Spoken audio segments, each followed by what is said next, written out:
La campagna veneta offre numerose opportunità per trascorrere il tempo libero fra natura e cultura. Coldiretti le ha raccolte in un'unica guida dal titolo Agriturismi, mercati e botteghe.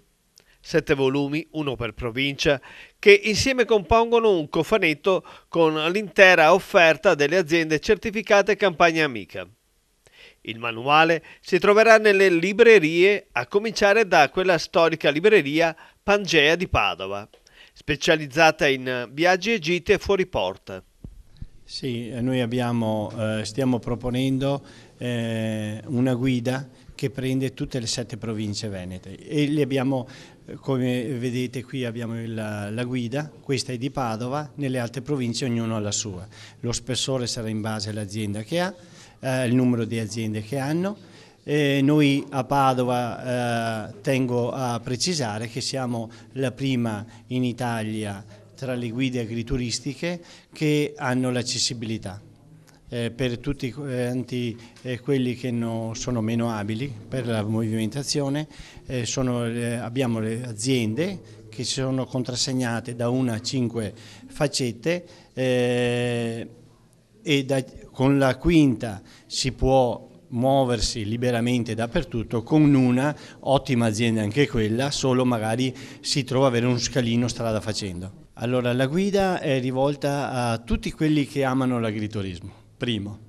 La guida di Padova è rivolta ai padovani per la ristorazione perché abbiamo un ospite fuori porta, però la guida di Padova è rivolta anche ai trevisani, ai vicentini, ai bellunesi e agli altri perché non solo va bene una gita fuori porta attraverso il mondo enogastronomico, ma si può pensare anche nell'epoca in cui viviamo, un weekend nei dintorni della nostra provincia dove si può trovare ristorazione ai alti livelli perché abbiamo prodotti talmente particolari, talmente di alta qualità che solo noi li abbiamo.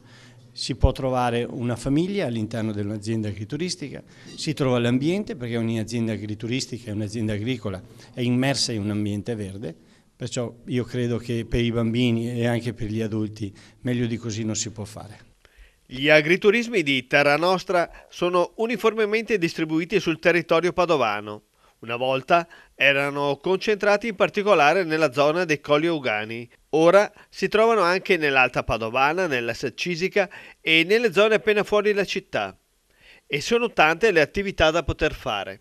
Anche perché l'attività abbraccia anche attività con ragazzi diversamente abili che vengono coinvolti abbattendo le barriere nei nostri agriturismi in attività e nell'assaporare i gusti, i sapori, i profumi che l'azienda può offrire, così come il lavoro con la pet therapy per i ragazzi disabili, autistici, recupero di tossicodipendenti o di persone ex carcerate che trovano una collocazione e un reinserimento nel mondo del lavoro e nella nuova società a cui si affacciano per una nuova vita. Lavoro con i bambini dell'agrinido che iniziano a fare il piccolo orticello, stanno fuori all'aria aperta, conoscono gli animali e tutta l'evoluzione della natura e inoltre vivono in una grande famiglia perché l'agriturismo da sempre è famiglia patriarcale, quindi dal nonno al bambino piccolo tutti trovano un loro impiego, un'attività, così gli anziani si reinventano e dopo la pensione non si sentono inutili ma anzi producono e sono operativi tutto il giorno in azienda agrituristica. A conclusione della presentazione della guida sono emersi diffusi malumori riguardo alla nuova legge regionale voluta dall'assessore Franco Manzato che sembra non piacere a tutte le confederazioni agricole. Vedremo che succederà.